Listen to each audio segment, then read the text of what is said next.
ఆశా వర్కర్లము ఎందుకు ధర్నా చేస్తున్నాము అని అంటే మేము ఇప్పటికీ ఈ పని చేయబట్టి 18 సంవత్సరాలు అవుతుంది సార్. ఈ 18 సంవత్సరాలల్లా ఒక ఆశా వర్కర్గా మరి మీరు ఏం సాధించిండ్రు అని అదే ప్రభుత్వం మమ్మల్ని నిలదీసి అడగనియండి. ఈరోజు పల్స్ పోలియోని రాష్ట్ర వ్యాప్తంగా కాదు దేశవ్యాప్తంగా పల్స్ పోలియోని తరిమి కొట్టినాం. ప్రతి ఒక్క పిల్లలకు 2 చుక్కలు వాళ్ళ జీవితానికి నిండు జీవితానికి 2 చుక్కలు ఇల్లు తిరిగి ఎక్కడున్నా లేబర్స్ కానీ కూలీలు కానీ ప్రతి ఒక్క చిన్న పిల్లలని గుర్తించి పల్స్ పోలియో చుక్కల ద్వారా పల్స్ పోలియోని తరిమి కొట్టినాం దేశవ్యాప్తంగా. అది మేము సాధించిన విజయం కాదా ఆశా వర్కర్లుగా? అదేవిధంగా ఈరోజు గవర్నమెంట్ డెలివర్లు కావాలని అంటే ప్రతి ఒక్క ఆశని రాత్రి అనక పగలనక మేము వాళ్ళ వెంట ఉండి ఈరోజు గవర్నమెంట్ డెలివర్లు ప్రభుత్వ ఆసుపత్రిలో పెరిగిన్లు. లేకుంటే నాడెక్కడుండే ఆశా వర్కర్ లేనప్పుడు ఇండ్లల్లో లైన్లు డెలివర్లు, రోడ్ల మీద లైన్లు, కుంటల్లో లైన్లు, వాగుల్లో లైన్లు. కానీ ఈరోజు ఒక ఆశా వర్కర్ వాళ్ళ దగ్గర ఉండి ప్రతి డెలివరీ ప్రభుత్వ ఆసుపత్రిలో చేపిస్తున్నాం. దీని ద్వారా మాతా శిశు మరణాలను కూడా మేము అరికట్టినాం. ఇది మా ఘనత. మేము ఆశా వర్కర్లను సాధించినటువంటి మా ఘనత. మేమేం చేసినామనంటే మేము చదవచ్చు, మీకంటే తక్కువ చదవచ్చు, ఎక్కువ చదువుకున్న వాళ్ళం కూడా ఈరోజు ఆశా వర్కర్లుగా ఉన్నాం. పీజీలు చేసిన వాళ్ళం ఉన్నాం, డిగ్రీలు చేసిన వాళ్ళం ఉన్నాం. ఏది మా పనికి తగ్గ పారితోషికం ఏ ప్రభుత్వం ఇస్తుంది? మమ్మల్ని ప్రభుత్వ ఉద్యోగులుగా ఏ గవర్నమెంట్ గుర్తిస్తుంది? ఎందుకు మా పట్ల ఇంత అన్యాయం అటువంటి చిన్న చూపు చూస్తున్నారు? ఈరోజు మాతా శిశు మరణాలు తగ్గించాలంటే మన దేశ వ్యాప్తంగా మాతా శిశు మరణాలు ఒక ఆశా వర్కర్ తోటే సాధ్యమైనవి. ఎంట ఉండి ఏఎన్సీని పిఎన్సీని ప్రతి ఒక్క చెకప్ చేసి ఇది చేసినాం.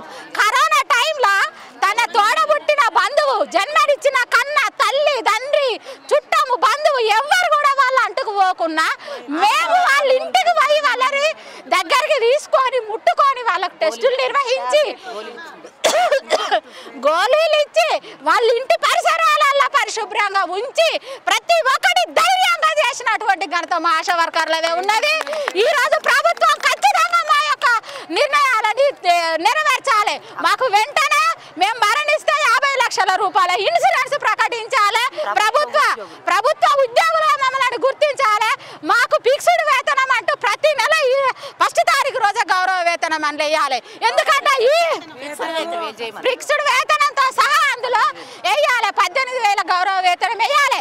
18 సంవత్సరాలు వచ్చింది, ఇప్పటికి 9,000 రూపాయలు వేస్తున్నారు. మేము ఏఎన్సీలను పిఎన్సీలను తీసుకుపోవడానికి మాకు ఛార్జీలకే సరిపోతలేవు. 3 మండలాలకు 4 మండలాలకు ఒక 102 అంబులెన్స్ ఇచ్చినావు. అదేమిటికి సరిపోతుంది? ఎంత జనాభా ఉన్నది? ఈరోజు ధనికులను కూడా గవర్నమెంట్ హాస్పిటల్లో డెలివరీ చేపిస్తున్నాము, నార్మల్ డెలివరీ చేపిస్తున్నాము.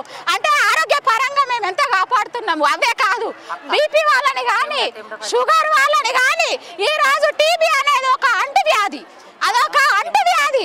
అలాంటిది టీబీ కేసులు 15 రోజులకు ఒకసారి క్యాంపు పెట్టించి దేవుడు అంటే వాళ్ళ స్ఫూటన్ డబ్బాలు కూడా మేమే మోసుకపోయి పరీక్షలు చేయిస్తున్నాము. ఇదొకటి మా నుండి అరికట్టాలి. ఎందుకంటే టీబీ స్ఫూటన్ డబ్బాలు మేము తీసుకుపోము. ఎందుకు అంటే మాకు సెక్యూరిటీ లేదు, సరైన మాస్కులు ఉన్నాయి, సరైన గ్లౌజులు ఉన్నాయి. ఎందుకు తీసుకెళ్ళాలి చెప్పండి? ఏఎన్సీ టార్గెట్ అని పెడుతున్నారు. ఏఎన్సీ టార్గెట్ ఒక ఆశ ఎట్లా చెప్తుందా అండి? ఏఎన్సీ అనేది తను గర్భవతి కావాలి, అప్పుడు మేము రిజిస్ట్రేషన్ చేయించుకోవాలి. అది నీకు టార్గెట్ పెట్టి పొద్దునక మాపనక ఫోన్లు చేసి మా తలకాయ తింటే బీపీ షుగర్లు అన్ని పెరుగుతున్నాయి. ఇదేనా ప్రభుత్వ ఉద్యోగులు చేసేది? మమ్మల్ని కూడా ప్రభుత్వ ఉద్యోగులుగా గుర్తించాలి, కనీస వేతనం ప్రకటించాలి, ఇన్సూరెన్స్ ప్రకటించాలి, మాకు హెల్త్ కార్డులు ఇవ్వాలి. ఈరోజు బీపీ షుగర్ ప్రతి నెల ఇల్లు తిరిగి ప్రతి ఒక్కరికి మందులు పంపిణీ చేస్తున్నాం.